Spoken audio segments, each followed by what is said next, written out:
এখনো তুমি আমাকে নিয়ে প্রশ্ন করো যে ভাইয়া আমি কি পারবো, এই কেন গুলা কেন, why are we not satisfied? So the satisfaction lies in the satisfaction of giving it your all, everything you got, every single thing you got.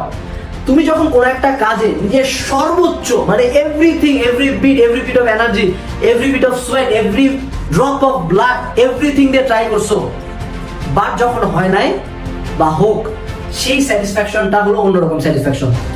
নিজেকে একটা প্রশ্ন করো, তুমি যখন কোনো একটা পরীক্ষায় খারাপ করো, একটা পরীক্ষা, কোচিং এর পরীক্ষা দিলা, তুমি খারাপ করলা, এখন এই জায়গায় কিছু বেহায়া পোলাপান আছে যারা কি খারাপ করাতে কোনো যায় আসে না, আমি ওইসব বেহায়াদের নিয়ে কোনো কথা বলতেছি না, আমি হলো সেই ছেলেটাকে নিয়ে কথা বলছি যারা অ্যাকচুয়ালি খারাপ লাগে যে সে খারাপ করছে। দেখো ভর্তি পরীক্ষায় হয়তো 24 লাখ পরীক্ষার্থী, 1 লাখ পাবলিক আছে, 23 লাখই চান্স পাবে না, সেম টু সেম। বাট এই 23 লাখের মধ্যে 1 লাখ খুব কষ্ট পাবে, খুব লজ্জা পাবে, আমি তাদেরকে নিয়ে কথা বলতেছি। সো এই 1 লাখ মানুষজনের মধ্যে তুমি নিজেকে প্রশ্ন করো, তো কোনো একটা পরীক্ষা যখন তুমি খারাপ করো, তোমার কেন খারাপ লাগে? 99% টাইম তোমার খারাপ লাগে, ইস আমি যদি এটা পড়ে আসতাম, ইস প্রিপারেশনটা ভালো হলো না। কিন্তু কোন একটা সময় যায় তোমার দেখবা খারাপ লাগবে না। ধরো তোমার আজকে দ্বিপদী বিস্তৃতির উপর পরীক্ষা, তোমার দ্বিপদী বিস্তৃতির উপর প্রত্যেকটা math, each and every math হাতে লিখে করো, হাতে লিখে করো, যতগুলো বই আছে সবগুলো থিওরি পড়ো, অনলাইনে যতগুলো ক্লাস আছে সবগুলো করো, ফ্রেন্ডের সাথে গ্রুপ স্টাডি করো, ফ্রেন্ডের সাথে ধরাধরি করো, কয়েকটা মডেল টেস্ট দাও, কয়েকটা এক্সাম দাও, সব যখন শেষ তারপরে যে এক্সামটা দাও, তারপরে যদি যা খারাপ করে দেবা, খারাপ লাগাটা থাকবে না।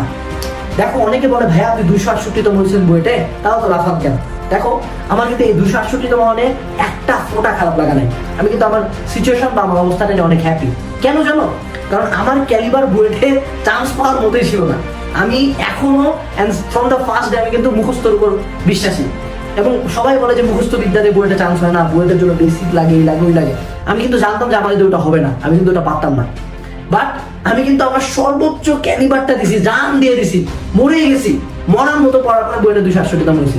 আমার কিন্তু খারাপ লাগা কাজ করে না যে আমি বইটা কেন আমার এত পিছনে সিরিয়াল, এত পিছনে আসলে না, তুমি চান্স পাওয়ার পর্যন্ত মনে হবে যে পিছনে, চান্স পাওয়ার পরে বুঝতে হবে যে কেন সিরিয়ালটা আসলে ম্যাটার করে না। বাট সে টু সে যে আমার কিন্তু খারাপ লাগাটা নাই, কারণ I am giving it my all, আমার সব দিয়ে দিছি। সো ভাই আমি কেমনে বুঝবো আমি সব দিছি? কথাটা তোমার কেউই সব দেওয়া নাই। জাস্ট না, তুমি যদি আমার ভিডিওটা দেখতেছো না, আই ক্যান গ্যারান্টি তুমি তোমার সব দেওয়া নাই। সব দেওয়ার একটা উদাহরণ দিই, আমি তোমার বলি। অনেকে আমাকে বলছে ভাইয়া 3-4 ঘন্টা ঘুমাই, কিভাবে এত এনার্জেটিক থাকেন? That's very wrong man. কেউ এনার্জেটিক না, আমি এনার্জেটিক ছিলাম না। 3-4 ঘন্টা ঘুমানোর পর আমারও মাথা ব্যথা করতো, আমার চোখের তলায় কালি পড়তো। আমি এমনই অ্যাবনর্মাল প্রাইভেট পড়ছি, এমনই পড়াশোনা করছি যে আমি অজ্ঞান হয়ে গেছি। নামাজে দাঁড়াইছি, নামাজে দাঁড়ায় ধূপ করে পড়ে গেলাম, আমার বাপ মা উঠে গ্লুকোজ কিলাইলো, আমি তারপরে বসে উঠে যাই গ্লুকোজ খাবার করতে বসছি। That's giving it your all. Admission টাইমে আমার সিভিয়ার ডায়রিয়া, 7-9 বার গেছে, আমি পুরো এমন হেলপালায় গেছি, তার মধ্যে আমি পড়ছি, উল্টা বেডের মধ্যে শুয়ে পড়ছি। আমি কিন্তু কোনো কিছু বাদ দিইনি। আমার এমন টাইম গেছে অ্যাডমিশন সময় আমি 6টা করে কোচিং করেছি, সকাল 9টার দিকে বের হইছি, রাত 9টার দিকে বাসায় ঢুকছি, ফার্ম গেটের পুরা গলি টলি ঘুরে পরীক্ষা দিয়ে আসছি। এন্ড তারপরেও কিন্তু আমি কোনো কমপ্লেন করি, আমি রাতের বেলা পড়ছি। আমার এই গল্পটা জাহিদ ভাই আছে, কেমিস্ট্রি অর্গানিক কেমিস্ট্রি তিনি পড়াইতেন ফার্ম গেটে। তো জাহিদ ভাই গল্পটা অ্যাজ অলওয়েজ বলে, আমি নিজেও অ্যাজ এ স্টুডেন্ট শেয়ার করি যে আমি উন্মেষে যখন ভর্তি হয়েছিলাম, 1 মাসের এক্সাম জমা হয়েছিল।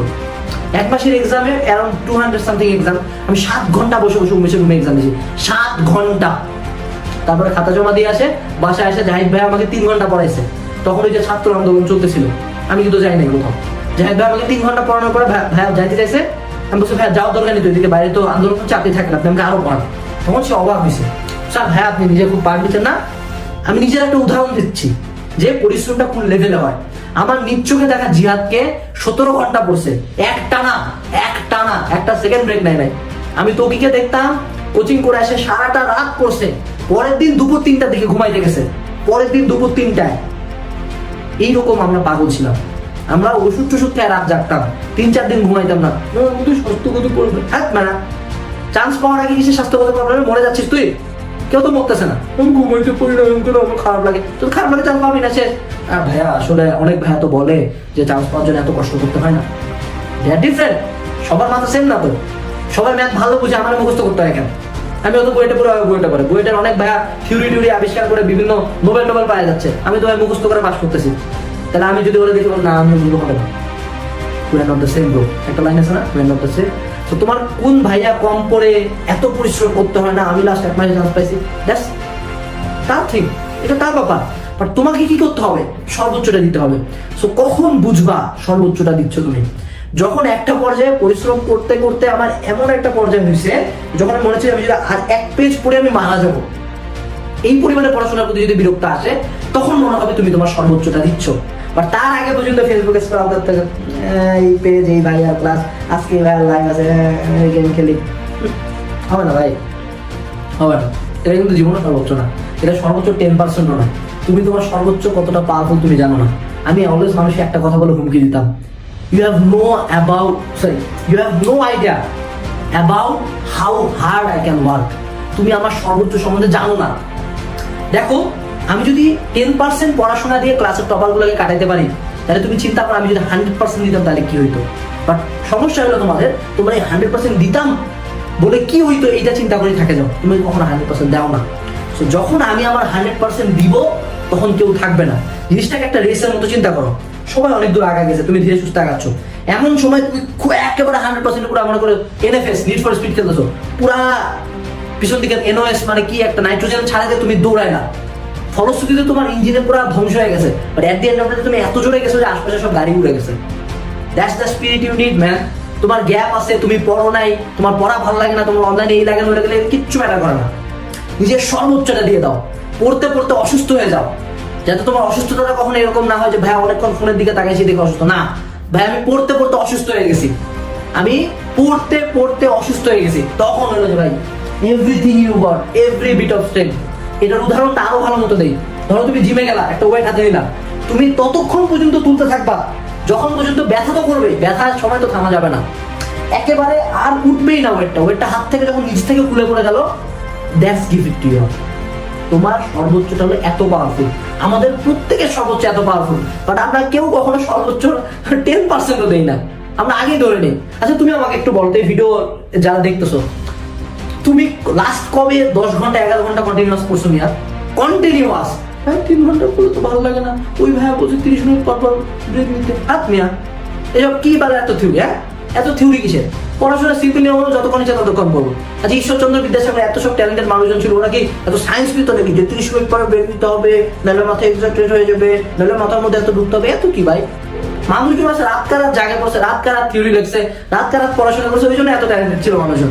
এত বৈজ্ঞানিক থিওরি, আমার ব্রেনের ক্ষতি হবে, নিউরনের ক্ষতি হবে, হেলথ, এগুলো মানে তো কেউ পড়ে নাই আগে, এই জন্য আগেকার মানুষজন এত ট্যালেন্টেড ছিল। যার কারণে আমরা এখন বিভিন্ন থিওরি 2 ঘন্টা পরে ব্রেক নিতে হবে, 30 মিনিট পরে ব্রেক নিতে হবে, এতক্ষণ ঘুমাইতে হবে, নাহলে এই ক্ষতি হয়ে যাবে, ওই ক্ষতি হয়ে যাবে। এত ক্ষতির কথা চিন্তা করলে তো ভাই তোমার এই অবস্থা হতো না। তোমার যেহেতু এখন অবস্থা খারাপ, তোমাকে তোমার সর্বোচ্চ দিতে হবে। So that's the main message to you, যে তুমি তোমার সর্বোচ্চটা দাও। দেখো একটা কথা এখনো আগেও বলছি, আবার বলছি, তোমার সর্বোচ্চটা অনেক অনেক বেশি পাওয়ারফুল। ট্রাস্ট মি ম্যান, তুমি নিজেও ভাবতে পারবে না তুমি তোমার সর্বোচ্চটা দিলে কি করতে পারবা, তোমার কোনো আইডিয়াও নাই, প্রত্যেকে পারবা। বাট এই ভিডিওটা দেখে হয়তো 1% মানুষজন নিজের সর্বোচ্চটা বের করে নিয়ে আসতে পারবে। So my message to you, তোমার জন্য, যে তুমি তোমার সর্বোচ্চটা বের করে আনো। পড়তে পড়তে অসুস্থ হয়ে যাও, সারাদিন পড়ো, সারা রাত পড়ো, সব গ্যাপ ফিল করো, সব জায়গায় চান্স পাও। And at the end of the day, if you fail, যে তুমি তোমার সর্বোচ্চ দিয়ে ফেল করছো, তোমার কখনো খারাপ লাগবে না, তোমার কখনো মনে হবে না যে আমি কোনো একটা ভুল করছি। এবং লাইফে সবচেয়ে বড় স্যাটিসফ্যাকশন নিয়ে কথা বলতে, লাইফে সবচেয়ে বড় গিল্ট, সবচেয়ে বড় খারাপ লাগা নিয়েও কথা বলতে হয়, যেটা হলো যে তুমি কোনো একটা জায়গায় ফেল করছো, তুমি এটা খুব ভালো মতোই জানো যে তুমি তোমার সর্বোচ্চটা দাও নাই। তুমি জানতেছিলা যে আর একটু পড়লে তুমি হয়তোবা ঢাকা ভার্সিটিতে চান্স পেতা, আর একটু পড়লে হয়তো বুয়েটে সিএসসি বিল্ডিং এ তুমি ক্লাস করতা, আর একটু পড়লে হয়তোবা তুমি পড়াশিতে চা খেতে পারতা বুয়েটের স্টুডেন্টদের সাথে, আর একটু পড়লে হয়তোবা তোমার সাদা অ্যাপ্রনটা গায়ে ঢুকতো, বাট তুমি দাও নাই। এই ছোট একটা গিল্ট তোমাকে সারাটা জীবন ভোগাবে। যারা বলে না যে চান্স না পাইলে কোনো যায় আসে না, তুমি তাকে জিজ্ঞেস করবো ভাই আপনি রাত 12টার পরে জীবনে 1 সেকেন্ডের জন্য আপনার খেয়াল হয় নাই? দ্যাটস দ্য থিং, যে সবচেয়ে বড় স্যাটিসফ্যাকশনের দিকে দৌড়াও, নিজের সর্বোচ্চটা।